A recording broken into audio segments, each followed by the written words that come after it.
Effective communication skills in the workplace. While schooling prepares us for some things, there usually isn't enough of a focus on how to communicate effectively. This can leave professionals with no idea what to focus on, improve their skills, or where they may be lacking. Luckily, communication skills are easy to build as long as we retain awareness of them. Listening. While this one seems like a no-brainer, you might not be shocked by how many coworkers and bosses fail this basic skill test. Being a good listener is the most advised way to communicate because you understand the conversation much better if you know what's been said. Tip to improve listening. 5 steps to practice active listening. 1. Pay attention. 2. Ask clarifying questions. 3. Rephrase what they said to ensure understanding. 4. Repeat as needed. Friendliness. Miss Manners loves this one for a reason. Being friendly and creating an open environment go a long way in workplace communications. Smiles are great for this, as long as they are genuine.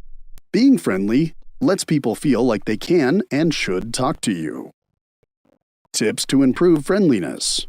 Personalize whenever possible. When you're sending an email or seeing someone in the hall, saying, "Hi, Bill," or "Good morning, Susan, how was your coffee?" makes you more approachable. Smile. Think of something funny to make it genuine and natural. Open-mindedness. Being open-minded is the ability to consider other points of view without staunchly sticking to your own. Open-minded workers are not married to their own ideas, opening communication channels, and idea workshopping. This makes everyone feel valid and supported. Tip to improve open-mindedness. Adopt a policy of listening to reasoning before every decision is made. Try phrases like, "This is my reasoning. Can you explain yours? And we can agree which we should go with." Or, "Can you help me understand your point of view?" Feedback. Giving and receiving feedback is a critical skill in every workplace. Without feedback, workers cannot know whether their methods are effective.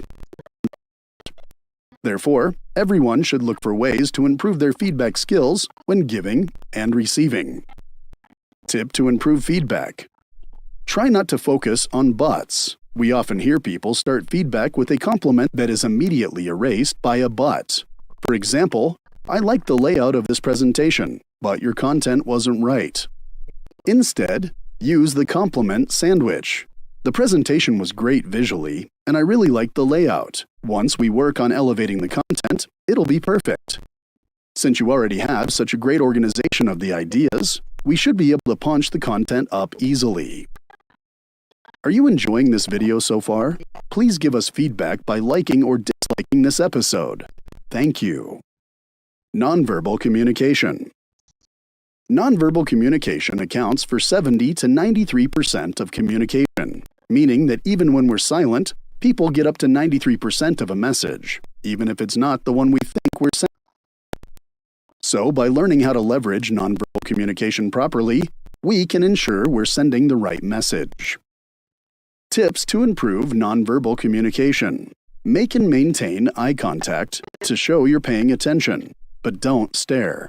If they're not looking at you, and you've been looking longer than 5 seconds, you're staring. Relax your stance. Uncross your arms, relax your shoulders, and pay attention to what your face is doing. Communicate effectively. Effective communication often boils down to remembering that you are not the only participant in conversations or communication. The other person needs to be considered for communication to consider both parties' viewpoints, ideas, and development. If you want to become a better communicator, download a free ebook, How to Talk to Anyone, 10 Simple Tricks to Have a Meaningful Conversation, at www.selfimprovementvault.com or check the link in the description.